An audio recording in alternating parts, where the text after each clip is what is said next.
Class 507 and 508 EMUs, comprising the 507 fleet, are fitted with the tight lock type automatic coupler. 507. In this short program we'll look at the normal procedures for coupling and coupling units, as well as some emergency procedures. Let's begin by looking at the tight lock. The coupler head is very similar to the older Buckeye type, but has a stabilizing horn at one side and a stabilizing horn. When the two couplers are engaged, the jaws of both couplers are locked by vertical locking pins. When required to uncouple, the locking pins in each coupler are lifted by the uncoupling mechanism, here, to the right of the coupler head. This mechanism is normally air.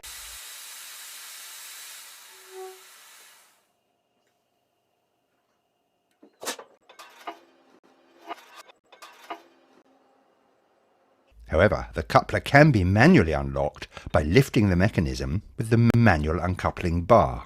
Below the coupler head is the electrical connection block with its rotating cover, under which are 43 electrical connecting pins, duplicated side.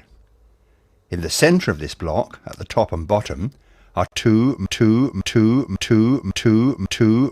main reservoir air connections with rubber seals and star valves. Between them is a locating pin and a locating pin to ensure accurate alignment.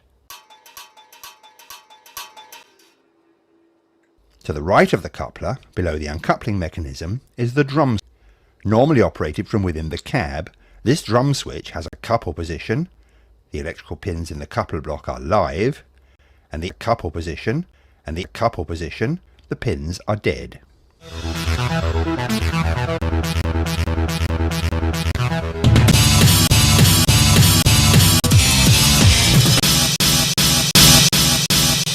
When making an attachment to another unit, stop 6 feet and check that there is no non-multi label displayed. If there is, it means you can't couple to this unit. If no such label is displayed, you can proceed with the cut. Leave the driving position and examine both couplers. Check that both electrical connection block covers are fully, show no sign of damage, and that the blocks are level with each other. Check that the drums are in the uncoupled position. Check that at least one of the coupler jaws is open. Now return to the driving cab, ensure that all external doors are, and draw up to the other unit, stopping 2 feet short. Make gentle contact to couple, applying the brake as soon as contact is made. Now take power as necessary in reverse to carry out the pull away. This will ensure that those have locked together mechanically. Get down again and check that both butterfly indicators are visible.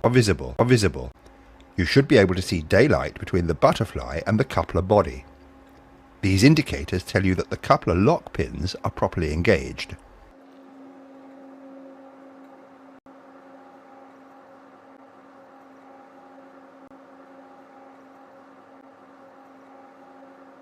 With the master switch in the neutral position, press the couple button on the driving desk for a minimum 8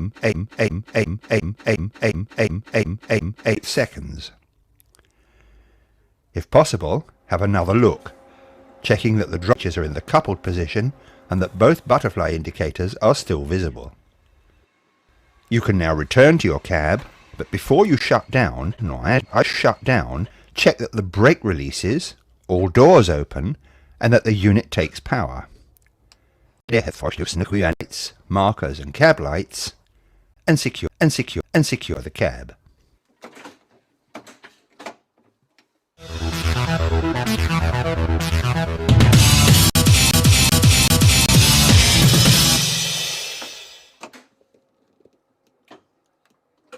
If the units pull up at the away test, check the couplers and electrical connection blocks, making sure they're aligned, before you try again.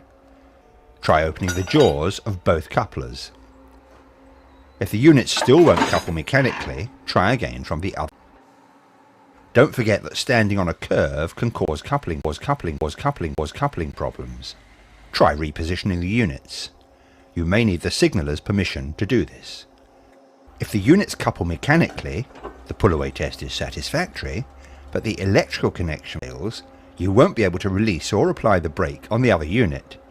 Begin by checking the alignment of the electrical connection blocks. Are the covers fully clear?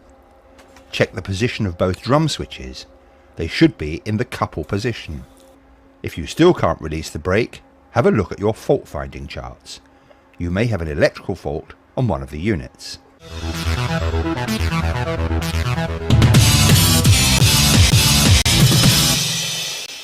When detaching from another unit, begin by ensuring that all external doors are closed and the main reservoir gauge is reading at least 5.2 bar. Then move the brake controller to step 3. Put the master switch in the neutral position, then press the uncouple button for at least 8 seconds.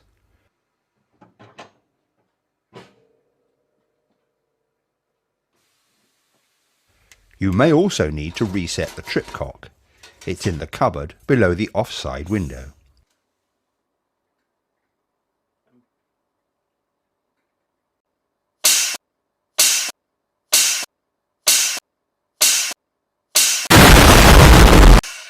Select reverse and move the unit back a few feet.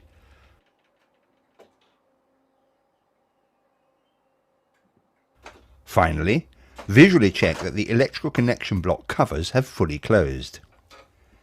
Set the head or tail lights on each unit as appropriate and set the trip cock on the unit you've uncoupled from.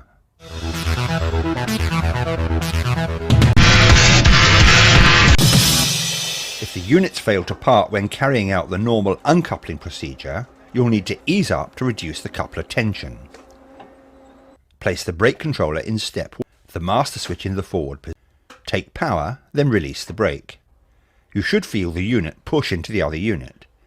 Now move the brake controller back to step 1 and shut off power.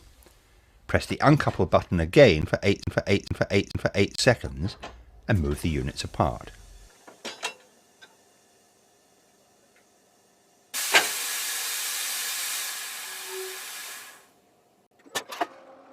If the units still won't uncouple, you'll need to get the emergency uncoupling bar from the driving cab.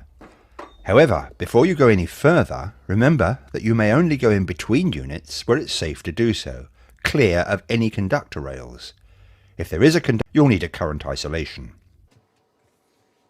Begin by turning both drum switches to the uncoupled position.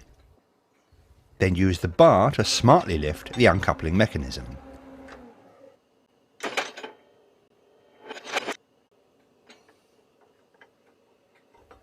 Now you can move the units a few feet apart. Check that the electrical connection covers have fully closed. Finally, remember that if the uncouple button is pressed accidentally for whatever reason, the units must be physically uncoupled, then recoupled.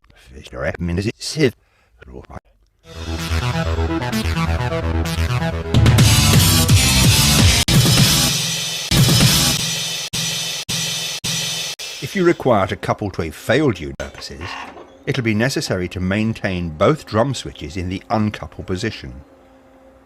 When coupled in this condition, the main reservoir air connections on each coupler will be closed, so you'll need to obtain the emergency air hose from the offside cupboard.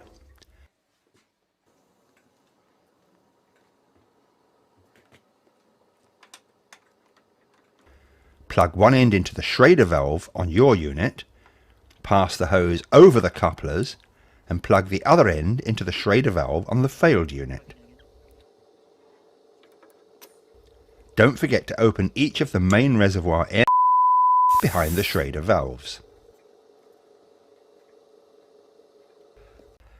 In this condition, your train may only run at a maximum of 3 miles per hour to clear the main line.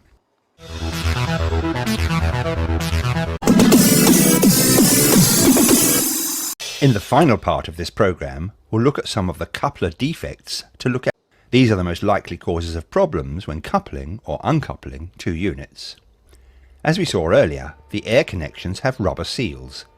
If this seal is damaged or missing, a main reservoir air leak will occur if you couple to another unit.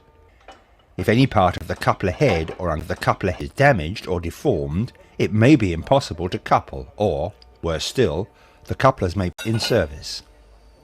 If the electrical connection block cover is damaged, or fails to close fully, or has a defective weather seal, electrical defects may occur on the train's control circuits. Broken contactor tips may also prevent certain on-train equipment from working properly.